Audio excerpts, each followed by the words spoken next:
Okay, I'm going to talk about the last 4 water balance lifts in the UK. And when I say water balance lifts, I mean literally 2 cars that outbalance each other and overhaul rather than traditional hydraulic lifts, because there was the London Hydraulic Company, as you're probably aware, and it was piped hydraulic water around London that operated many lifts. The 4 of them are quite evenly spread around, as you can see. You'll find them in Saltburn up there at top right, Folkestone bottom right, then you come down to Linton and Lynmouth, just on the top of Devon there, and in Wales there's one at a place called McKinley. There was originally 14 water balance lifts in the country, and these are the 4 that we're going to look at. 6 unfortunately have been withdrawn, and those 6 were at Scarborough, Queens, Folkestone Lees had a second one, LECS, Bristol, Folkestone Stangate and Folkestone Metropole. So Folkestone in fact were quite greedy when it came to incline lifts. I'm calling them lifts because to me they are lifts, but in the true sense of the word they're actually cableways. They don't come under the lift regulations, they come under the cableways installations regulations of 2004, which in itself makes them interesting because when you are modernising a cableway, you have to go through a stage 1 and stage 2 process. If we had to do that with lifts, it would be a nightmare. But you essentially have to make an application to the Department for Transport to modernise the unit.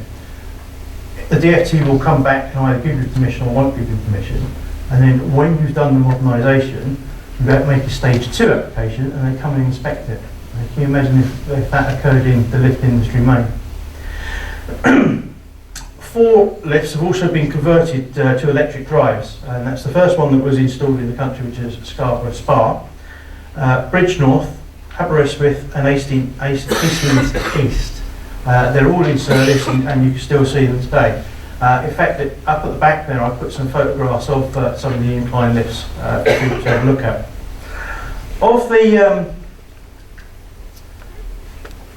Of the ones that have been withdrawn, I'll bring particular attention to a couple, and this is Bristol Clifton Rocks, and the tunnel goes down from the top of near Brunel's Bridge, down through the rocks to the bottom road by the river.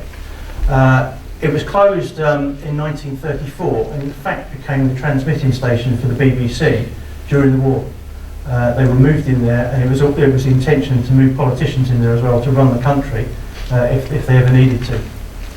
The other one that's of interest here, you can see this is Sandgate system down in Folkestone, out in the elements, as you can see, but it was an undulating track. It changed it changed levels as it went. So before I get onto the lifts themselves, we'll have a quick look at 2 gentlemen that were very influential in the building of our seaside lifts. George Croydon Marks was born on the 6th of June 1858. He was the eldest of 8 children, of which only 4 survived infancy. And he followed his father into the arsenal at Woolwich, where he undertook an apprenticeship. At school he impressed his teachers with his academic abilities, and it was suggested that he attempt the Whitworth Scholarship, which he passed and attended King's College in London, eventually achieving a degree. At a reasonably young age he became the manager of the hydraulic and lift department of the Birmingham-based Tanguy Brothers, a company associated with funicular lifts, and was placed in charge of the installation of the funicular at Saltburn, which we're going to look at in a minute. It was here that he met a chap called Dougal Clark, inventor of the 2-stroke combustion engine, who became his business partner. In 1882, some reports say 87, at the age of 29, he set up a private practice as a consultant engineer and was soon joined by Dougal Clark. And that company became Marks Clark, who still exists today, the patent agency based in Southampton Square in London. George's mother was originally from Linton and had maintained contact with her relatives there.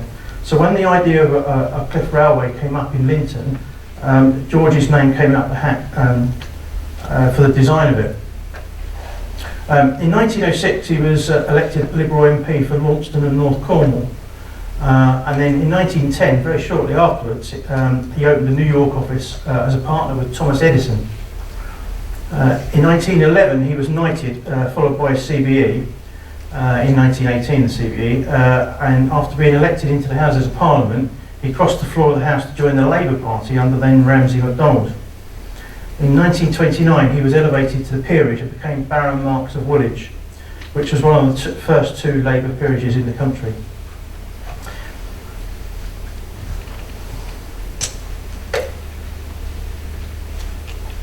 Right, the other chap is George Nunes.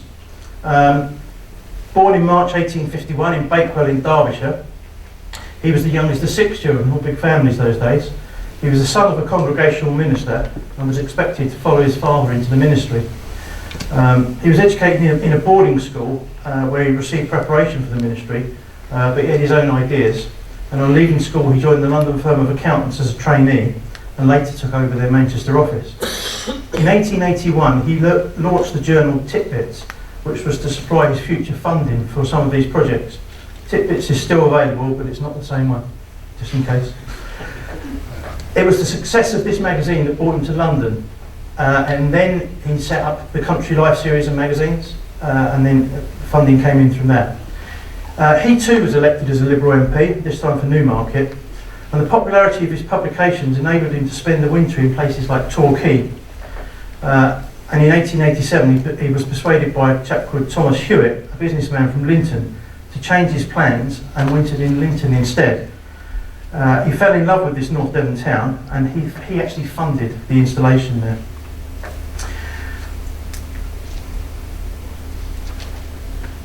Okay, that's me. I'm very much still alive, I'm pleased to say. That's Hastings East.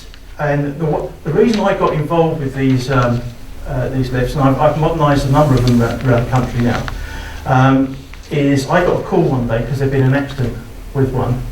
The cableway industry call them hard landings, which is basically failed to stop. We call it buffering out in the mainstream lift industry, but they call them hard landings. So I was called over to Hastings about 15 years ago now to investigate an accident. And it just rolled on from there, and we carried on getting more projects as a result of it. But let's get on to the four lifts. Right, Saltburn. 1884, Scarborough's popularity as a resort developed in the 1870s, and at the time annual seaside holidays had become a national custom. In 1875 the first incline lift was installed and was a water balance type. This is in Scarborough, and it's since been modernised and is now a variable frequency machine.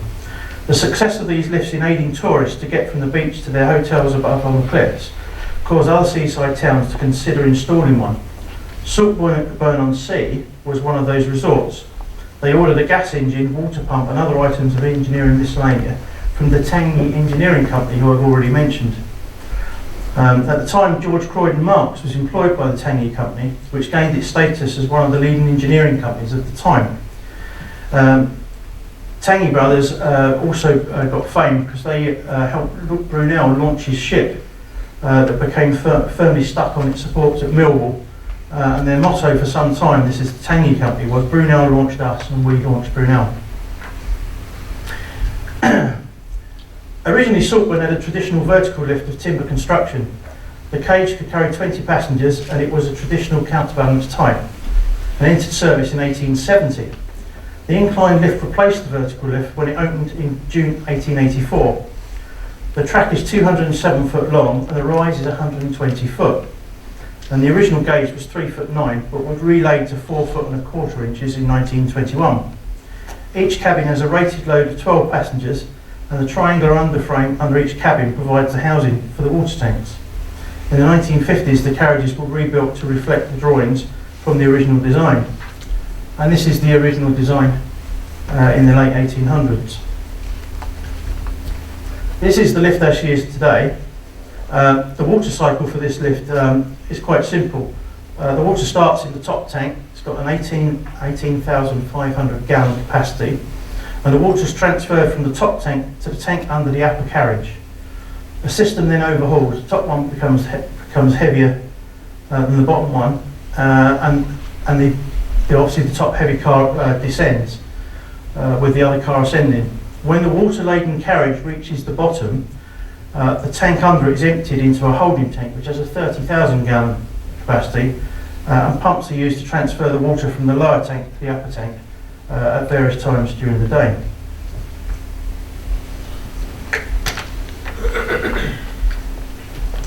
Okay, Folkestone. As we always said, Folkestone had a number of these lifts, but they were not to be outdone. With little room left around the harbour area, the building of houses and hotels continued to the west of the town on the top of the cliffs. But getting down to the harbour and seafront area was a problem for residents and holidaymakers alike. Similarly, getting back up the hill was not for the old, ill or faint-hearted. So when the idea of a pier was mooted in the early 1880s, the time was right to search for a less arduous way of navigating the cliffs. Water balance lifts had already been built in Scarborough and Saltburn and appeared to be the solution. The Scarborough lift still survives, but it's been converted to electric drive, and the Saltburn lift we've already looked at. This is the Folkestone lift, and it was the Folkestone Lift Company was formed, and a lease was agreed with the landowner, Lord Radnor. Reginald Pope, the architect, designed the installation, and the local builder, John Nunes, constructed the stations. The stations were the first in the town to be constructed using cavity walls, which obviously are now employed in most construction projects. The lift equipment was provided by Waygood and Company, and it opened for service on the 21st of September 1885. The weight of the water added to the top carriage was used to overcome the weight of the lower carriage, similar to Saltburn, and allowed the system to run. The two carriages were rated at 15 persons each and had the familiar triangular tanks underneath. The lift was an immediate success, offering holidaymakers a comfortable ride up to the hotels on the Leas and to the bathing facilities on the beach. There was also a switchback and a new pier. It was in fact so successful, an additional lift completed in 1890 was added. The second lift was steeper at 42 degrees, and as a result toast rack style cars were provided. By toast rack we mean they're stepped. The original lift dumped its water onto the beach and proved very expensive for the owners because of the amount of water it used, and they were being charged for the water.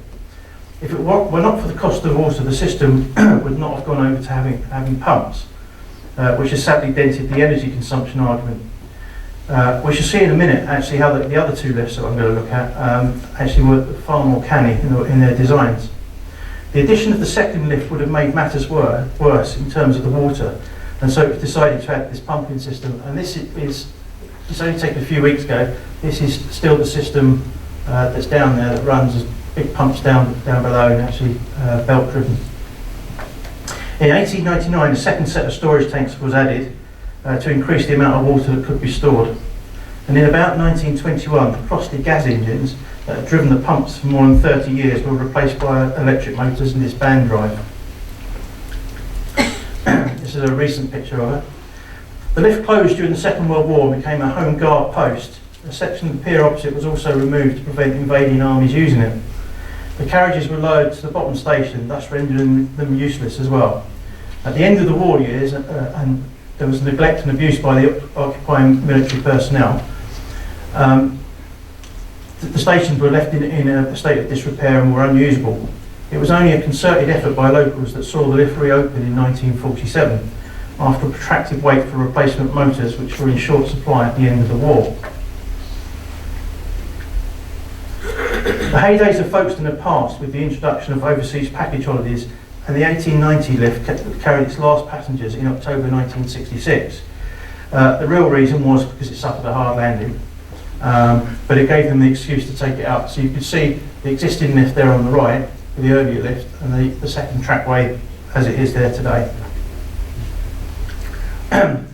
The lift's insurers, though, had different ideas and demanded expensive major improvements that the lift company could not afford. And Folkestone Borough Council offered to put up the money in return for taking over the business. As a result, the Folkestone Lift Company was forced into liquidation, and the lift was absorbed into the local council. In 1974, Shepway District Council took over from Folkestone Borough Council, and they continued to manage the lift until 2009, when they closed it for economic reasons. And that was principally because of the 2004 cableways installation regulations, which actually was retrospective. Unlike the lift regulations, we didn't have to go and modify older lifts, but on cableways there was a requirement. The ownership of the lease reverted to the Folkestone estate when the lease was surrendered, and they carried out a major refurbishment of the lift, before looking for a new team to operate it. It's now operated by a community interest company and volunteers. The water cycle for the Folkestone lift is similar to the Saltburn cycle.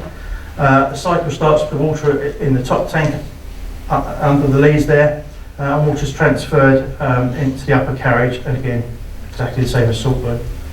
That's a postcard from its 1985 centenary, and that's the original drawing from when the pumps were put in.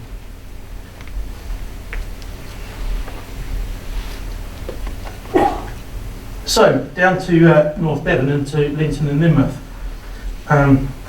The lift at Linton and Lynmouth is very different design to the others, but still uses water ballast as its motive power.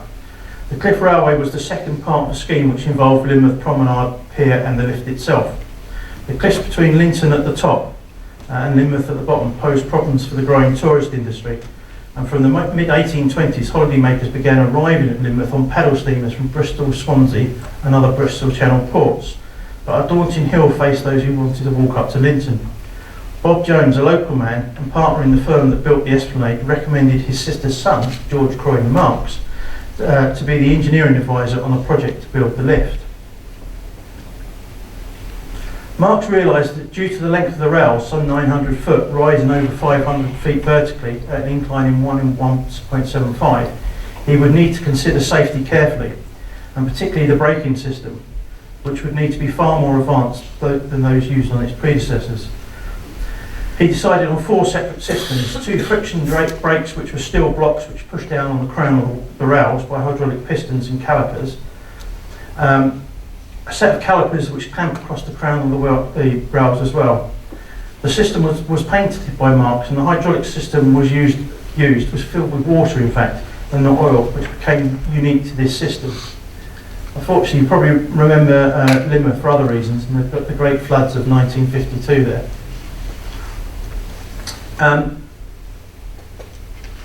The Lynmouth and Linton Lift Company was formed by an Act of Parliament in 1888, and it gave the company the perpetual rights to take 60,000 gallons of water a day off of the river at the top. The water passes through a pipe under the road through the town and is held in tanks at the top of the hill, adjacent to the top station. There have been a number of attempts by the local water company to get them to pay for their water, and all of those attempts have been met with a very kind rebuttal. This lift is also different to the other water-operated lifts in that space is limited, and therefore the 2 carriages pass in a wider section in the middle of the traverse, but spend the rest of the time above and below each other up in the narrow sections. The water cycle for the Linton and Lynmouth lift is different to Saltburn and Folkestone, as there's no pumping involved. The cycle starts with the bottom carriage full of water and held static by the second brake and the diamond lock. There's the diamond lock you can see there. The top carriage is then loaded with water. When the carriages are ready to move, the drivers communicate with each other by bell signals, and the driver of the lower carriage starts to let water out. In doing so, the system overhauls, and obviously the heavier car comes down.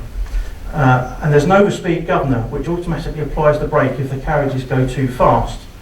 And it's up to the driver of the lower carriage to keep the speed of the system under control, which is done by a foot pedal. With the water being supplied by the River Lynn and merely being made useful on its way to be discharged into the sea via the lift rather than via the valley, it can be seen actually this is quite an environmentally friendly lift. And that's a close-up of the diamond that holds it in position. So to the last one, McKinliffe in Wales, 1992, very modern.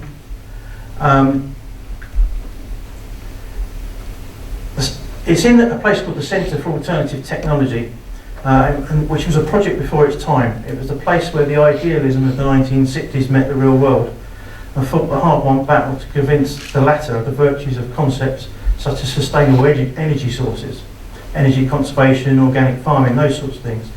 Essentially, a bunch of hippies occupied a hill in Wales. It's true. The Incline Cliff Railway opened on the 6th of June 1992, having been built by the enthusiasts for energy conservation. The water cycle for this lift is again different. The cycle starts when the operator at the top station is commanded to fill the top carriage tank with water.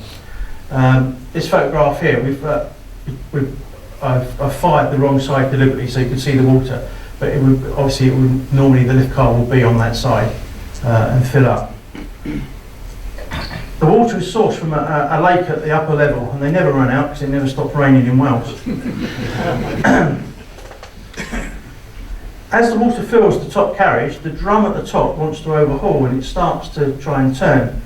And this tilt switch detects that. So the top car starts to roll away, and obviously the bottom car follows up. And the ropes are separate ropes but wrapped differently around the drum. So as one goes up, one goes down. As the drum rotates, it charges a hydraulic accumulator.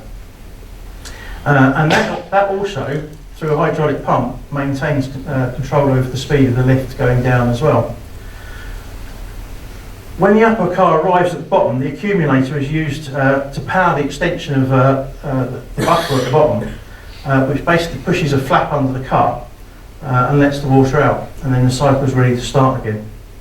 So the water for the operation of the lift comes from a natural lake supplied by rainwater, and the system actually only runs using a car battery just for signalling. It's got no other power source at all. You can see here this car's named Martha, the other one's called Annie, and they're named after the two ladies that allowed the hippies to occupy the hill, which they owned.